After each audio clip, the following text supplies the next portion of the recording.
সবাইকে স্বাগত জানাচ্ছি চ্যানেল 24 এর সাপ্তাহিক আয়োজন কানাডা ডায়েরিতে। আর বরাবরের মতো আপনাদের সঙ্গে আছি আমি বনাকুর মুস্তাফা, কানাডার টরন্টো থেকে। নজিরবিহীন চ্যালেঞ্জ মোকাবেলা করছে কানাডা, জানিয়ে উদ্বিগ্ন অনেক কেনেডিয়ান। তবে এই মুহূর্তে রয়েছে নবায়নের বড় সুযোগ। সম্প্রতি কানাডার পার্লামেন্টে দেয়া ভাষণে এ মন্তব্য করেছেন ব্রিটেনের রাজা তৃতীয় চার্লস। ঐতিহাসিক এই বক্তব্যে যুক্তরাষ্ট্র প্রসঙ্গে তিনি বলেন, অংশীদারদের সঙ্গে কানাডার সম্পর্ক পরিবর্তনের মধ্য দিয়ে যাচ্ছে, তবে দ্রুত পরিবর্তনশীল বিশ্বকে নেতৃত্ব দিতে কানাডা এখন প্রস্তুত। দীর্ঘ ৬৮ বছর পর কানাডার পার্লামেন্টে ভাষণ দেন ব্রিটেনের রাজা তৃতীয় চার্লস। ২ দিনের সফরে কানাডার বেশ কিছু ঐতিহাসিক স্থাপনা ও নিদর্শন পরিদর্শন করেন ব্রিটিশ রাজদম্পতি। পার্লামেন্টে দেয়া ভাষণে ব্রিটেনের রাজা তৃতীয় চার্লস বলেন, যুক্তরাষ্ট্র ও কানাডার সম্পর্কের উৎস হল পারস্পরিক শ্রদ্ধা এবং এর ভিত্তি হল অভিন্ন স্বার্থ, যার লক্ষ্য হল উভয় সার্বভৌম দেশের জন্য রূপান্তরমূলক সুবিধা নিশ্চিত করা।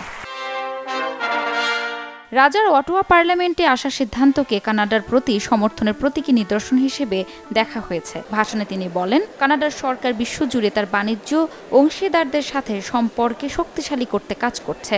এটিই বলে দেয় বিশ্বের যা প্রয়োজন এবং বিশ্ব যে মূল্যবোধগুলোকে সম্মান করে কানাডার তা আছে। ভাষণে রাজা তৃতীয় চার্লস আরও জানান, অংশীদারদের সঙ্গে কানাডার সম্পর্ক পরিবর্তনের মধ্য দিয়ে যাচ্ছে। কানাডা নজিরবিহীন চ্যালেঞ্জ মোকাবিলা করছে। অনেক কানাডিয়ান উদ্বিগ্ন, এরপরেও এই মুহূর্তটি একটি চমৎকার সুযোগও, নবায়নের সুযোগ, বড় চিন্তা এবং বড় দায়িত্ব পালনের সুযোগ।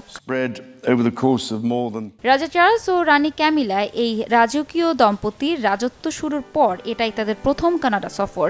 তারা অটোয়া পৌঁছালে তাদের উষ্ণ অভ্যর্থনা জানানো হয়। এরপর পরই দেশটির রাষ্ট্রপ্রধান ও সম্প্রতি ট্রাম্প বিরোধী জনমতের জোয়ারে নির্বাচিত প্রধানমন্ত্রী মার্ক কার্নির সাথে বৈঠক করেন রাজা চার্লস। সম্প্রতি অনুষ্ঠিত সাধারণ নির্বাচনে জয়লাভের পর সংসদে উদ্বোধনী অনুষ্ঠানে কার্নি রাজাকে ভাষণ দেওয়ার জন্য আমন্ত্রণ জানান, যেখানে ট্রাম্পের কাছ থেকে কানাডার সার্বভৌমত্বের প্রতি হুমকির বিষয়টি প্রাধান্য পায়। দেশের ক্রান্তি লগ্নে কানাডীয় জনগণ ও তাদের সার্বভৌমত্বের অধিকারকে রক্ষার প্রতিশ্রুতি দিয়েছেন রাজা তৃতীয় চার্লস। জানান, মুক্ত ও শক্তিশালী অটোয়ার প্রতি সমর্থন অব্যাহত রাখবে লন্ডন। যদিও কার জন্য কানাডার সার্বভৌমত্বে হুমকি তৈরি হয়েছে তা উল্লেখ করেননি রাজা। দুদিনের সফর সমাপ্তির আগে কানাডার বেশ কিছু ঐতিহাসিক স্থাপনা ও নিদর্শন পরিদর্শন করেন রাজা চার্লস। সঙ্গে ছিলেন রানী ক্যামিলা। এর আগে রাজদম্পতির সঙ্গে সৌজন্য সাক্ষাৎ করেন কানাডার প্রধানমন্ত্রী ও তার স্ত্রী। পরবর্তীতে যোগ দেন কেন্দ্রীয় সংস্থা প্রিভি কাউন্সিলের শপথ গ্রহণ অনুষ্ঠানে। রাজার সফরকে সফল হিসেবে উল্লেখ করেছেন কানাডার প্রধানমন্ত্রী মার্ক কার্নি। গেল সপ্তাহটি কানাডার জন্য ছিল বেশ ঘটনাবহুল। একদিকে যেমন নতুন পার্লামেন্ট উদ্বোধন করতে ব্রিটিশ রাজা চার্লস চলে এসেছেন এখানে, অন্যদিকে অন্টারিও প্রদেশের এমপিপিদের বেতন বেড়েছে। এরকম আরও অনেক খবর জানতে আমরা এখন কথা বলছি সাংবাদিক শওকত আলী সাগরের সাথে। ধন্যবাদ বনাঙ্কুর, আপনি ঠিকই বলেছেন। কানাডার অন্যতম গুরুত্বপূর্ণ প্রভিন্স অন্টারিওর প্রভিন্সিয়াল পার্লামেন্টের যারা প্রতিনিধি, এমপিপিদের বেতন ভাতা বাড়ানোর উপর যে দীর্ঘদিন ধরে স্থগিতাদেশ ছিল সেটি সরে গেছে এবং এবারই প্রায় ১৬ বছর পর প্রথমবারের মতো ৩৫% হারে বেতন বাড়ানোর সিদ্ধান্ত হয়েছে। এ প্রসঙ্গে আমি বলে রাখি যে কানাডার সকল স্তরে যে সরকারি প্রতিনিধি আছে, মানে নির্বাচিত জনপ্রতিনিধি, ফেডারেল পর্যায়ের এমপি, প্রভিন্সিয়াল পর্যায়ের এমপিপি কিংবা মিউনিসিপ্যাল কর্পোরেশনের নির্বাচিত সিটি কর্পোরেশন, যারা বছরে একবার সাধারণত এপ্রিল মাসে তাদের বেতন ভাতা পর্যালোচনা করা হয় এবং পর্যালোচনা করে সেগুলো বাড়ানো হয়। কিন্তু ২০০৯ সালে তৎকালীন অন্টারিও প্রভিন্সের প্রিমিয়ার মিস্টার ম্যাকগুইনটি তিনি অন্টারিও প্রভিন্সের প্রিমিয়ারদের বেতন ভাতা বাড়ানোর উপর একটি স্থগিতাদেশ আরোপ করেছিলেন। তারপর থেকে আর কখনোই তাদের বেতন ভাতা বাড়েনি। ১৬ বছর পর এবারই প্রথম তাদের বেতন ভাতা ৩৫% হারে বাড়লো এবং তাদের বেতন ভাতার উপর যে স্থগিতাদেশ ছিল সেটি প্রত্যাহার করে নেওয়া হলো। এখানে আরও একটি ডেভেলপমেন্ট আছে বনাঙ্কুর, সেটি হচ্ছে কানাডার ফেডারেল, সিটি কর্পোরেশন কিংবা অন্যান্য প্রভিন্সের এমপিপি যারা, তারা একটি নির্দিষ্ট সময়ে দায়িত্ব পালনের পর তারা পেনশনের জন্য যোগ্য হিসেবে বিবেচিত হন। কিন্তু অন্টারিও প্রভিন্সের এমপিপিরা তারা পেনশন পেতেন না। সেটিও ১৯৯৫ সালের দিকে তৎকালীন প্রিমিয়ার মাইক হ্যারিসন তিনি একেবারে আইন করে এই এমপিপিদের পেনশন ব্যবস্থাটি বাতিল করে দিয়েছিলেন। তারপর বিভিন্ন সময় এটি নিয়ে কথাবার্তা হয়েছে, কিন্তু কখনো কোনো প্রিমিয়ারে এটিকে আবার ফিরিয়ে আনার সাহস পাননি, কারণ সেটি নিয়ে জনগণের মধ্যে বিরূপ প্রতিক্রিয়া হতে পারে কিংবা সমালোচনা হতে পারে এমন একটি ভাবনা থেকে। যদিও সিটি কর্পোরেশনে যারা নির্বাচিত হন, ফেডারেল সংসদে যারা নির্বাচিত হন, এমনকি কানাডার অন্য সবকটি প্রভিন্সে যারা এমপিপি নির্বাচিত হন সবাই পেনশন পান, শুধু অন্টারিওর এমপিপিরা পেনশন পেতেন না। এখন থেকে তারাও পেনশনের জন্য যোগ্য বিবেচিত হলেন এবং টানা 6 বছর যদি তারা নির্বাচিত প্রতিনিধি হিসাবে দায়িত্ব পালন করেন তখন তারা পেনশনের জন্য যোগ্য হিসাবে বিবেচিত হবেন এবং পেনশন পাবেন। বরং করে এবার আমি আপনাকে একটু কানাডার অর্থনীতির দিকে দৃষ্টি আকর্ষণ করতে চাই। শুক্রবার দিন কানাডার যে সরকারি সংস্থা স্ট্যাটিস্টিক্স কানাডা তারা যেই অর্থনীতির তথ্যপত্র উপস্থাপন করেছে তাতে দেখা যাচ্ছে যে কানাডার অর্থনীতি G7 কান্ট্রিগুলোর মধ্যে এখন বেশ শক্তিশালী অবস্থানে আছে এবং কানাডার অর্থনীতির আয়তন বেড়েছে।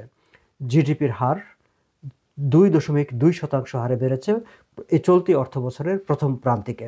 যদিও স্ট্যাটিস্টিক্স কানাডা এর আগে প্রজেকশন করেছিল যে জিডিপি হয়তোবা 1.5% হারে বাড়বে। অপরদিকে অর্থনৈতিক বিশ্লেষকরা এবং অর্থনীতিবিদরা তাদের পূর্বাভাস ছিল যে 1.7% হারে জিডিপি বাড়তে পারে, কিন্তু তাদের সবার পূর্বাভাস এবং ধারণাকে ভুল প্রমাণিত করে দিয়ে কানাডার অর্থনীতি আসলে আরও একটি বেশি শক্তিশালী হয়েছে এবং 2.2% জিডিপির গ্রোথ হয়েছে। এখন এই যে 2.2% জিডিপির গ্রোথ হয়েছে এটি নিয়ে আবার অবশ্য আরও একটি টেনশন আছে। আগামী 4 জুন কানাডার কেন্দ্রীয় ব্যাংক তাদের ব্যাংক ঋণের সুদের হার ঘোষণা করবে। প্রত্যেকেই প্রত্যাশা করছেন যে ব্যাংক ঋণের সুদের হার আরও এক দফা কমবে, কিন্তু অর্থনীতি যদি এরকম শক্তিশালী হয় সেক্ষেত্রে হয়তোবা ব্যাংক ঋণের সুদের হার স্থিতিশীল থাকতে পারে, মানে অপরিবর্তিত থাকতে পারে। তবে আমি যখন কথা বলছি ঠিক সেই মুহূর্তে প্রতিবেশী দেশ মার্কিন যুক্তরাষ্ট্রের প্রেসিডেন্ট ডোনাল্ড ট্রাম্প কানাডার অন্যতম গুরুত্বপূর্ণ রপ্তানি পণ্য অ্যালুমিনিয়াম এবং স্টিলের ওপর নতুন করে 50% হারে ট্যারিফ আরোপের ঘোষণা দিয়েছেন। সেটি কানাডাতে নতুন করে উদ্বেগ তৈরি হয়েছে এবং অর্থনীতিতে বিরূপ প্রতিক্রিয়া হওয়ার আশঙ্কা দেখা দিয়েছে। ফলে সেটি আবার ইকোনমিকে কিভাবে ইমপ্যাক্ট করবে, ইকোনমিস্টরা সেটি নিয়ে কীভাবে রিয়্যাক্ট করবেন সেটি দেখার জন্য আমাদের সামনের দিকে একটু অপেক্ষা করতে হবে।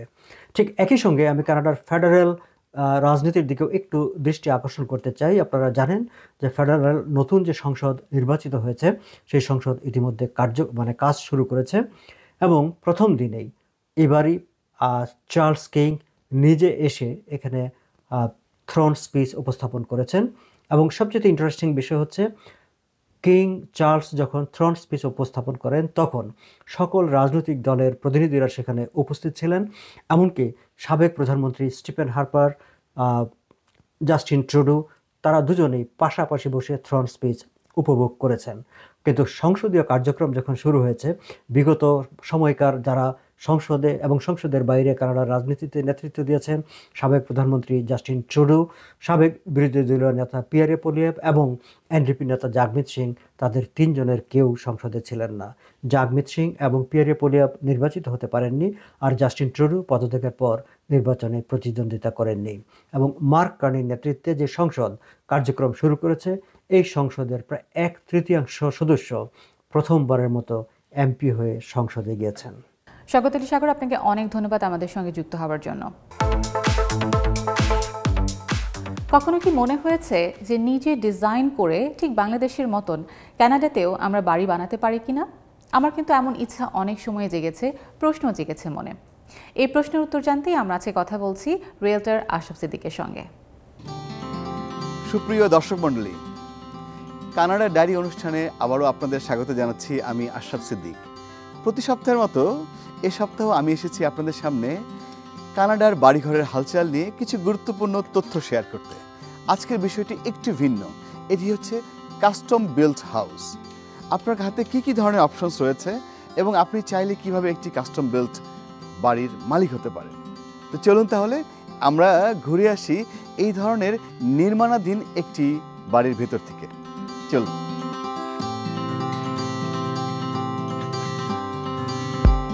এটি একটি নির্মাণাধীন কাস্টম বিল্ট হাউস।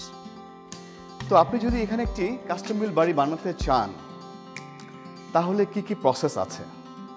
অবশ্যই প্রথমে আপনাকে একটি ল্যান্ড কিনতে হবে আপনার পছন্দ মতো জায়গায়, পছন্দ মতো লোকেশনে। তারপর সিটি থেকে আপনাকে পারমিশন নিতে হবে। সে পারমিশনটা কি নিয়ে? পারমিশন হচ্ছে যে আপনি কি ডিজাইনের, কতটুকু স্পেসের, কত স্কোয়ার ফুটের একটি বাড়ি বানাতে চান, এই ডিটেলসগুলো দিয়ে আপনাকে সিটিকে অ্যাপ্লাই করতে হবে। তা আসুন আপনাকে আমি দেখাচ্ছি কিছু জিনিস এখানটাতে। এটি প্রায় 4000 স্কোয়ার ফিটের একটি বাসা হতে যাচ্ছে, এক্সক্লুডিং বেসমেন্ট, এবং খুবই ইউনিক একটা প্ল্যানের। এর ভিতরে অনেক কিছু রয়েছে যেগুলো সাধারণ বাসাতে যেমন থাকে না। যেমন এখানে একটি এলিভেটর বিল্ড হবে, এবং এছাড়াও এর ধরেন যে কি যে বেসমেন্টের স্পেস অনেক বেশি। এটার গ্যারাজের উপরেও তারা একটা ডিফারেন্ট স্পেস করেছে, সেখানে একটা হোম থিয়েটার হবে। এরকমের অনেকগুলো নতুন নতুন ইনোভেটিভ জিনিসপত্র তারা করেছে এই বাসাটাতে, এবং সেটা তারা কীভাবে করেছে, তাদেরকে এই ফার্মটি হেল্প করেছে কি ডিজাইনে কীভাবে করে পুরো জিনিসটি হবে। এগুলো বাসার তৈরি করতে এভারেজ কস্ট দেখা যায় 280 থেকে 350, কখনো কখনো এটা 400 বা 450 পর্যন্ত যেতে পারে। ডিপেন্ড করছে যে আপনি এই বাসাগুলোতে কী কী ধরনের মানে কী কী ধরনের আপগ্রেডেড জিনিসপত্র চান, কী কী ফিচার্স আপনি চাচ্ছেন। তো যত বেশি আপগ্রেডেড ডেফিনেটলি, এবং যত বেশি হাই কোয়ালিটির জিনিসপত্র, হাই কোয়ালিটি ফিনিশ আপনি ইউজ করবেন, এটি তত এক্সপেন্সিভ হবে। এটাই তো নর্মাল। ফাইন্যান্সিং কীভাবে করে হবে, কীভাবে করে এটার আপনার অন্য যে প্রসেসগুলো, অন্য যে টাইমলাইন যা আছে, যে টাইমলাইন আছে, এই টাইমলাইনগুলো কীভাবে মিট করার জন্য আপনার কী কী ক্রাইটেরিয়া রয়েছে, কী কী প্যারামিটার্স রয়েছে, সেগুলো নিয়ে আপনি ওই ফার্মের সাথে বসতে পারেন। কিন্তু আসল কথা হচ্ছে আপনি চাইলে আপনার নিজের মতো করে একটি বাড়ি তৈরি করতে পারেন।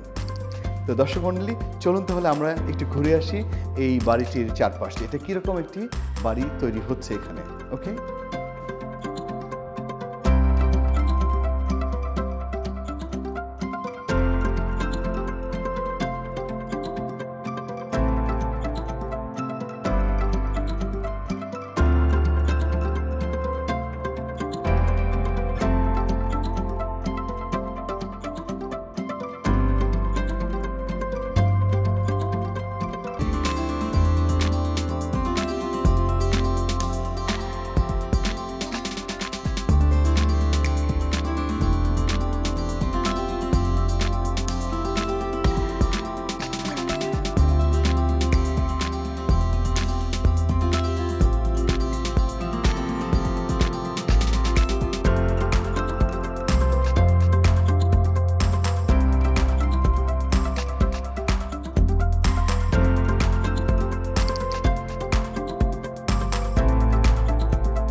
তো আজ এ পর্যন্তই। কানাডার বাড়িঘরের হালচাল নিয়ে আবারও দেখা হচ্ছে আগামী পর্বে। চ্যানেল 24 এবং কানাডার ডায়েরির সকল দর্শকদের জানাচ্ছি অনেক অনেক শুভেচ্ছা। দেখা হচ্ছে আগামী পর্বে। ধন্যবাদ সবাইকে। দর্শক, কানাডা ডায়েরির আজকের আয়োজনে ছিল এতটুকুই। দেখা হবে আবারও সামনের সপ্তাহে একই সময়ে চ্যানেল 24-এর পর্দায়। সে পর্যন্ত সবাই ভালো থাকবেন। আর কানাডা ডায়েরি সম্পর্কে আপনাদের যে কোনো মতামত জানাতে আমাদের সঙ্গে সরাসরি যোগাযোগ করতে পারবেন canadadiary@channel24bd.tv এই ঠিকানায়। ধন্যবাদ সবাইকে।